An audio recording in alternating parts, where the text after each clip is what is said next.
बैठ के सुनने वाले, ऐसा लगता है कि युवाओं से भी ज्यादा युवा हैं वे, माटी पुत्र, धरती पुत्र, परम सम्मानी श्रीमान देवेगौड़ा जी। यहाँ मैं हृदय से माननीय वेंकैया जी का और देवेगौड़ा जी का हृदय से स्वागत करता हूं, अभिनंदन करता हूं। इस पुस्तक के प्रकाशक, अनेकों पुस्तकें 10,000 अभी बात आ रही थी, उनने प्रकाशित की है।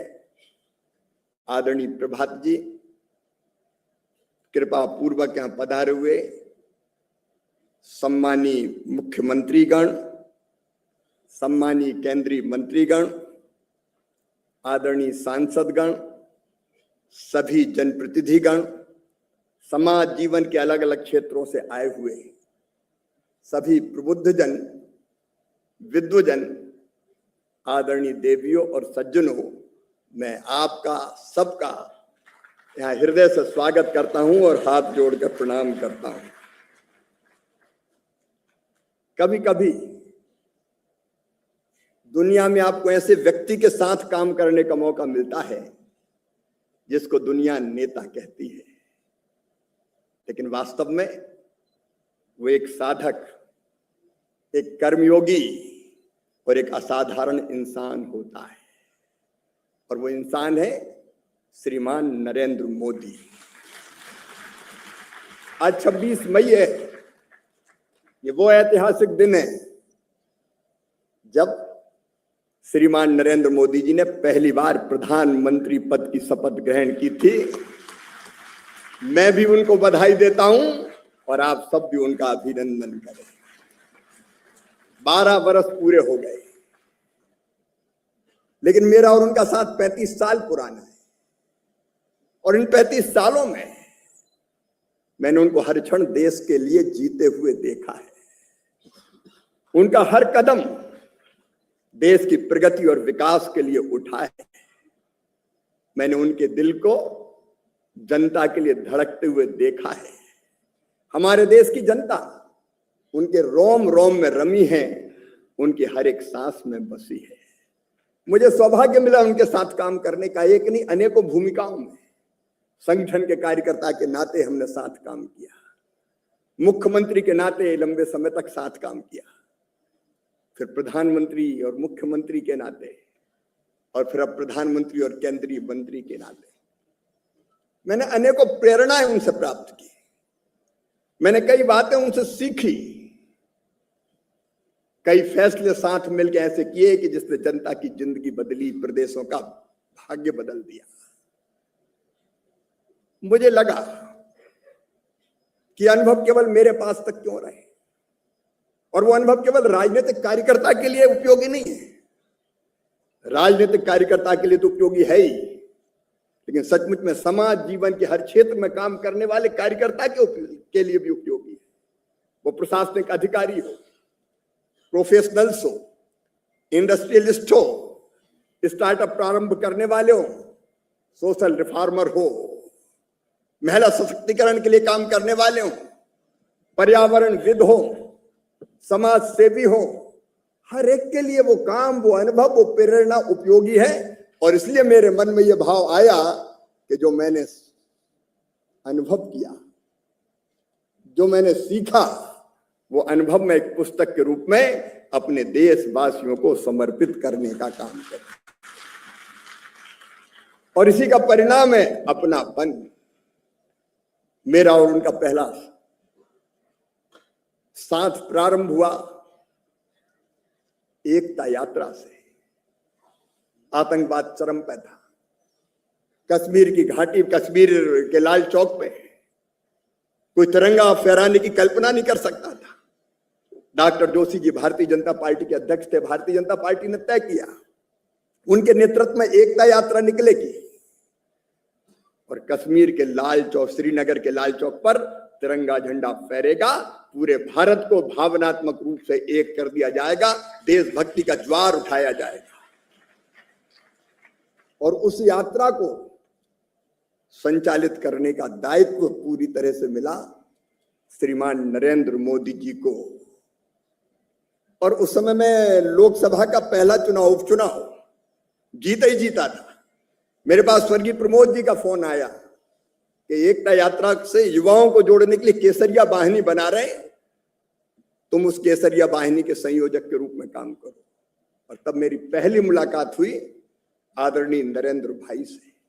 पहली बैठक में जो मैंने उनके आइडिया, यात्रा को जन जन तक पहुंचाने के, लोगों को बांधने के, देशभक्ति की भावना भरने के, उन्होंने कहा कि तिरंगा केवल श्रीनगर के लाल चौक पर नहीं फहराया जाएगा, तिरंगा देश के जन जन के मन में फहरे, तिरंगा देश के नौजवान के हर नौजवान के दिल में फहरे, ये प्रयास किया जाए। और ये विचार हुआ कि एक यात्रा क्यों, एक मुख्य यात्रा होगी और एक मुख्य यात्रा में कई उप यात्राएं जुड़ेंगी जो पूरे देश को मथती हुई, जनता को जनता में देशभक्ति का भाव भरती हुई श्रीनगर की तरफ बढ़ाएगी। और सचमुच में वैसे ही हुआ। देशभक्ति का ऐसा ज्वार मुझे आज तक याद है। केसरिया वाहिनी के संयोजक के नाते मैंने देश भर का दौरा किया। देश भर में नारे लगते थे, कश्मीर हमारा माथा है और दिल्ली दिल की रानी है, खबरदार देश के दुश्मनों, मिटने को आतुर अपनी जवानी है। युवा निकल पड़े थे। मुझे याद है 23 जनवरी को फगवाड़ा में आतंकवादियों ने एकता यात्रा में जा रहे कार्यकर्ताओं को लेकर जा रहे बस पर हमला किया। 6 कार्यकर्ता बलिदान हो गए, शहीद हो गए। लोगों ने सोचा कि अब ये यात्रा रुक जाएगी, लेकिन नरेंद्र भाई ने गरज कर उस समय कहा था, श्रीनगर के लाल चौक पर पोस्टर चिपकाए गए आतंकवादियों के द्वारा, दीवारों पर लिखा गया है कि आओ, किसको अपनी मां ने दूध पिलाया है, श्रीनगर के लाल चौक पे आओ, तिरंगा झंडा फहराओ, अगर जिंदा वापस लौट गए तो आतंकवादी इनाम देंगे। और तब नरेंद्र भाई ने कहा था, 26 जनवरी में कुछ ही घंटे शेष है, लाल चौक पर फैसला हो जाएगा कि किसकी मां ने दूध पिलाया है। तत्कालीन कांग्रेस की सरकार ने उस यात्रा को रोकने की कोशिश की, समझाने की कोशिश की कि लाल चौक नहीं जा सकते, लेकिन कहां रुकने वाले थे देशभक्ति के दीवाने। बाद में तय हुआ कि सब नहीं जाएंगे, बाकी यात्रा रोकेंगे। डॉक्टर जोशी जी, नरेंद्र भाई और 3 लोग और जाएंगे। और श्रीनगर के लाल चौक पर डॉक्टर जोशी और नरेंद्र भाई ने तिरंगा झंडा फहराया। हम बाकी लोग रोक लिए गए। इनमें से अनेकों मित्र बैठे। केसरिया वाहिनी के एक कार्यकर्ता का आज मैंने सम्मान किया है। और जब लौट के आए नरेंद्र, उस समय जम्मू में लाखों कार्यकर्ता इकट्ठा थे, देशभक्ति के भाव से भरे हुए। वो कार्यकर्ता भी पहुंच नहीं पाए थे जो दिनों रात एकता यात्रा के संयोजन में दिनों रात लगे थे।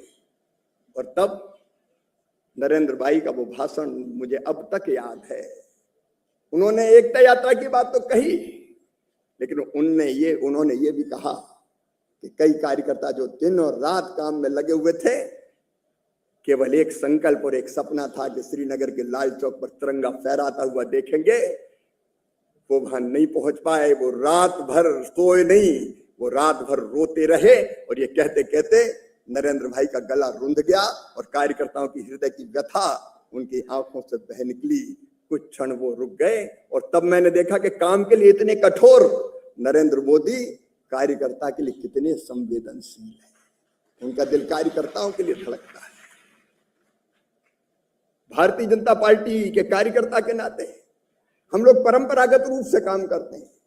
कई बार टेक्नोलॉजी का उतना उपयोग करने का भाव हमारे मन में नहीं था। पहले जब मोबाइल आया, तब भी अगर कोई मोबाइल यूज करता था, बोलिए तो 5 स्टार संस्कृति, ये भाव रहता था।